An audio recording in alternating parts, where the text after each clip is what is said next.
தூங்க போனதில்லை ஒன்னாலதான் கண்ணே ஒன்னாலதான்.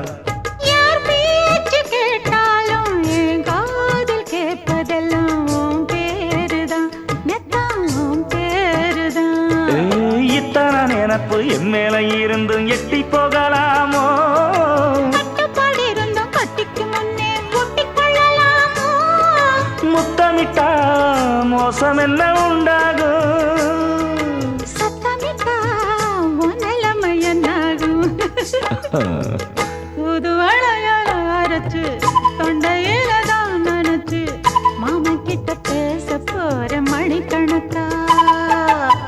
தூண்டாமணி விளக்க தூண்டி விட்டு எரிய வச்சு ஓ முகத்தை பார்க்க போற நாள் கணக்கா.